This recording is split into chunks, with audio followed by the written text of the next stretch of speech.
through the set, mate. Finish it. Let's go. Not even started yet. Go.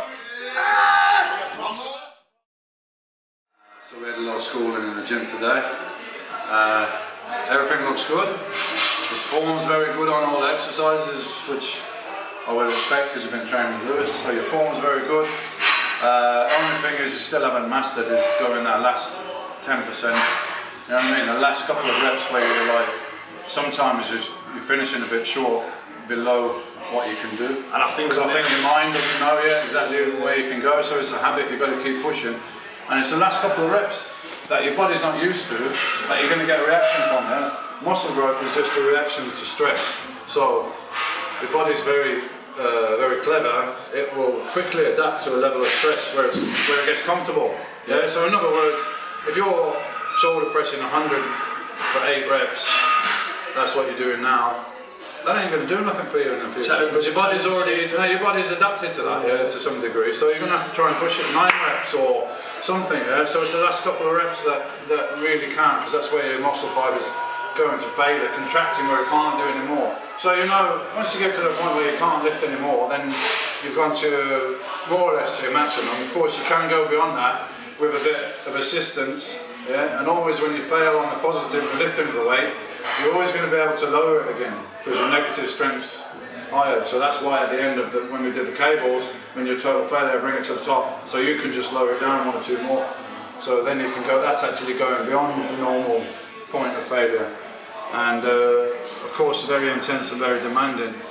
You do this kind of training for 5 or 6 weeks, and at that point you need to have a week off. You need to do a couple of weeks of lighter training below your capacity. It's called active rest. So you're not pushing, you're not moving forward, but it's like you're holding the gains, you know what I mean? And you're letting your nervous system rest and everything, and then you go push again. So you've got to cycle this kind of training, otherwise you will get burnt out eventually, because it's so stressful. So in my experience, after 5 or 6 weeks, it's pretty much like you're going to hit the wall. So then you back off a bit and then you go again. But during that period, you've got to be prepared to go 100%. To be fair, I actually believe that sometimes that I'm going to my max. Obviously, training me today, obviously sometimes training, I know there's that big more. That's what it takes, somebody with experience.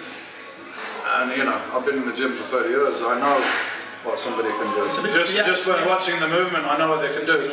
Well, you've got to have confidence in yourself and confidence with the person that's spotting you.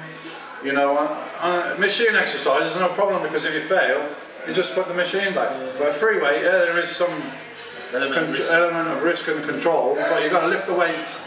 Even when it gets hard, your mind's got to override your normal reaction. So if you're lifting a weight and it gets hard, the natural reaction is to change the movement, to bring in other muscles or use momentum or something to try to make it easier. Your body will try to do that, yeah? So you've got to develop the art of the mind of saying, no, I'm doing it like this, and you're going to move like this, and even when it gets hard, I'm going to keep this movement. And if I fail, I fail, and if somebody's there, they can help me with a couple more, you know? But you've got a good training partner, a good spotter, so you should feel confident, just go to your maximum, you know? But of course, it takes a bit of so when I get to that 100%, feel like I'm in the injury phase, or feel a bit scared or something? No, if you're pushing to 100%, and it's good form, and the rep range is not too low, and it's very controlled, then there's little risk of injury. And only injuries I ever had was in the last 2 months before competition.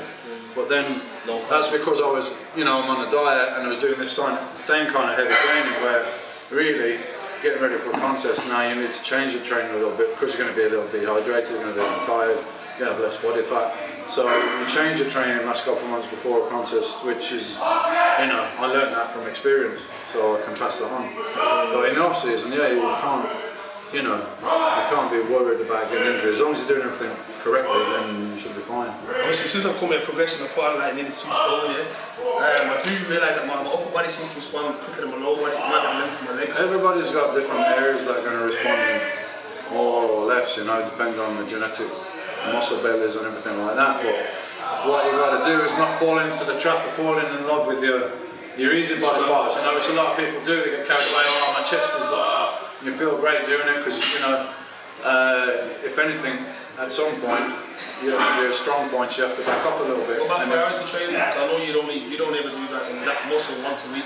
Yeah, but you prioritise it in different ways, not by training more frequently, that's not going to really help. You prioritise it by doing more intensity techniques on that one, more concentration, you know, a lot of it starts in your mind, mate, you know? You have to think about your legs all the time. Something that's strong like your delts or your chest for you, you don't need to give it so much thought. You know, like my calves, I never really thought about training them. I just trained my calves after legs and after hamstrings, and I was pretty tired at that point. So I'm sure my calves didn't get 100% attention, but it didn't matter because they were strong. My legs needed it. When I started, my quads were weaker than my calves, so I had to work on the quads. For me, would you suggest possibly training my calves early on in the workout? Yeah, or train them separately even from legs. Because after you do these guys, you're going to be very depleted mentally and physically, energy-wise. So you're not going to do a lot with the calves. So just train them on my rest day? You can train them on your rest day if you want. Yeah, do your calves. Or you know, any time you can do them separately. For me, I could do calves after quads and hamstrings. I knew I'd be a bit tired, but it didn't matter because they were not a priority. You know, could almost get away with not training them. So twice a week. Don't do it twice a week. Do it once a week. Hammer it. And then you've got to let them recover. And that's going to take a few days, and if you go and train again before they're recovered, like you're just going to be breaking them down again. So go in the gym, break them down, then allow your body to recover, and then it can overcompensate by, you know, growing. But if you're going to go in bang again before it's done that, well, you're not getting anywhere. So don't fall into the trap of training them more frequently. Just more, you know, more concentration, more effort and attention. So thanks for the advice. I think about holding my open day or something next time you come back. Yeah, what we do, we'll hold open day here and have a Q&A and get everyone down so people can see what the temple's like and they can get some information. So keep your eye out. We don't have any date yet, but it'll be sometime before the end of the year for sure. The hardcore gyms are kind of dying out with these new commercial gyms and that, but people don't really seem to get why do people go to the gym in the first place? They go to try to improve themselves, to get stronger, to get leaner, whatever their goals are. That's what they go for. And for that you need a good atmosphere, you need good advice and you need good equipment. Definitely. You don't need shiny changing rooms and saunas or jacuzzi or nice surroundings. That ain't going to help you grow, yeah? So, you know, I'll beat the best in the world training in this little gym. It's a little gym, it's not pretty, but we've got great equipment here that just target the muscle. Everything in here I chose myself, so I know it's the best equipment. You've got that. Good advice, good atmosphere where you come down the gym and you feel like you want to train, and that's the atmosphere and that's encouraged, yeah? A lot of gyms, if you're screaming and shouting and dropping the weights on the floor, that's definitely not going to be encouraged. That's going to be like, you can't do that because you're intimidating our weak members who, you know, they don't want to see strong guys lifting heavy weights. Well, sorry, that's not a fucking gym. Wow! That's a leisure centre. Yes, that's what that is. It's not a gym. A gym, you go to work hard, sweat, scream, and lift fucking heavy weights, and that's how you change your body, yeah? It ain't pretty, but that's the facts. Sorry, people. It's all about the hard work. That's right. Thanks,